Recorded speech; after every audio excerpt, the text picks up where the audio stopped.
과거 속 오늘은 어떤 일이 있었을까요? 영상으로 떠나는 라떼뉴스 여행. 영상실로 오늘 안녕하세요. 아나운서 조진영. 아나운서 이은솔입니다. 진혁 씨 요즘 쌀쌀한 날의 연속이에요.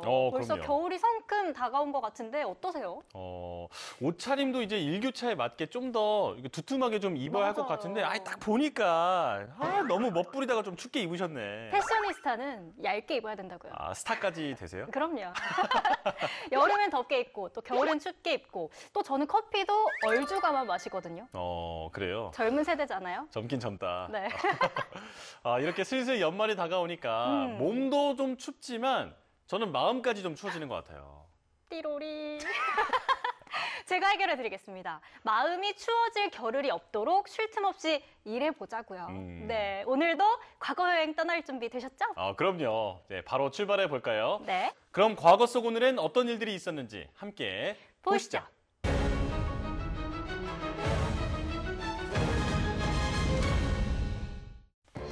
11월 11일, 많은 사람들이 빼빼로데이로 기억하실 텐데요. 그런데 1918년 11월 11일은 바로 제1차 세계대전이 종전한 날입니다. 제1차 세계대전은 1914년 7월 오스트리아가 세르비아에 선전포고를 하면서 시작됐는데요. 이후 영국과 프랑스, 러시아, 세르비아 등으로 이루어진 연합국 세력과 독일, 오스트리아, 헝가리 제국의 동맹국이 치열한 전투를 벌이면서 1,000만 명 이상 목숨을 잃는 역사적 참상이 벌어졌습니다. 수많은 희생자를 낳은 이 전쟁은 혁명으로 독일 제국이 무너지며 끝이 났는데요.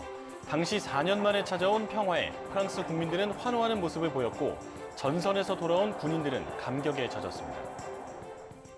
그럼 패전국의 영토 정리는 어떻게 했나요?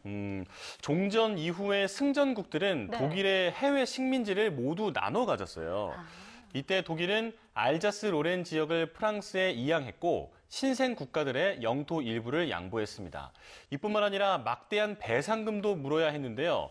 그리고 오스트리아 헝가리 제국은 해체가 됐고 이때 오스만 제국이 영국과 프랑스에게 현재의 레바논, 시리아, 이라크, 팔레스타인에 해당하는 영토를 빼앗기게 됐습니다. 당시 전쟁에 반대해 러시아와 독일 등지에서 혁명이 일어난 것처럼 제1차 세계대전 이후 세계인들에게 전쟁은 극도의 혐오 대상이 됐습니다. 전쟁을 치른 강대국들마저 서로 막대한 피해를 입어 전쟁을 방지할 필요를 느꼈는데요. 이후 평화 수립을 위한 각종 국제조약이 나오면서 잠시 세계는 평화를 되찾는 듯 했지만 이후 제2차 세계대전이 발발하며 세계는 또 한 번 참혹한 현실을 마주해야 했습니다. 그럼 이번엔 1977년으로 가보겠습니다. 1977년 11월 11일 오후 9시 15분. 당시 전북 이리역은 마치 원자폭탄이 떨어진 듯 처참한 현장으로 변했는데요. 폭발로 인해 이리 역사는 송두리째 날아갔고 주변 건물이 모두 무너지는 사고가 벌어졌습니다. 당시에 30km나 떨어진 전주까지도 폭발음이 들릴 정도로 그 폭발이 컸다고 합니다. 당시 사고로 나온 사망자는 59명, 부상자를 포함하면 모두 1,402명의 인명피해가 발생했는데요. 사고 직후 이리역 주변 500m 안에 있던 건물은 흔적을 찾기 어려웠고 반경 4km까지 충격파의 피해를 입은 것으로 드러났습니다. 이뿐만 아니라 이로 인해 1647세대 7,800여 명의 이재민이 발생하면서 고통은 계속 이어졌는데요. 아니, 그 정도면 국내 폭발물 관련 사고로는 최대 피해였을 것 같은데요? 그렇죠. 그런데 도대체 왜 이런 사고가 발생한 거예요? 사고의 전말은 이랬습니다. 당시 이 열차는 다이너마이트와 전기뇌관 등 40톤의 폭발물을 싣고 이리역에서 정차하고 있었는데요. 폭약을 담당한 화약 호송원은 이날 오후 역 앞 술집에서 막걸리와 소주를 마시고 화차로 돌아왔습니다. 그리고 폭약을 실은 화차 안에서 침낭을 덮고 촛불을 켜둔 채 잠에 들었는데요. 그런데 이후 촛불이 침낭으로 떨어지면서 불이 붙었고 화약 호송원은 몸이 뜨거워지자 덮고 자던 침낭을 버리고 밖으로 뛰쳐나왔습니다. 그 순간 불길은 순식간에 번져 화차에 실린 화약으로 옮아붙었는데요. 아니, 정말 황당한 실수였네요. 그렇죠. 당시 화약 호송원이 맨발로 뛰쳐나오면서 불이야 하고 외쳤다고 하는데요. 네. 하지만 곧바로 폭발이 일어나는 바람에 사람들이 대피할 수가 없었습니다. 화약 하얗고 승원이면 더 조심했어야 할 텐데. 그쵸? 그럼요. 당시 사고 현장을 살펴보면 깊이 10m, 직경 30m의 웅덩이가 파일 정도로 폭발 위력이 엄청났는데요. 또 화차와 철도 레일은 엿가락처럼 휘었고 산산조각난 화차 파편이 무려 100m를 날아갔다고 합니다. 아이고. 그 파편에 역 주변을 지나가던 행인이 맞아서 숨지는 일까지 발생했죠. 정말 안타깝네요. 사고 시점 역 앞의 창인동 삼남극장에서는 하추나 리사이틀 공연이 있기도 했는데요. 당시 700명이 있던 이 극장엔 연쇄 폭음과 함께 2층 천장이 내려앉으면서 객석을 덮치는 일이 벌어지기도 했습니다. 당시 극장에서만 5명이 깔려 숨지고 100여 명이 중경상을 입었습니다.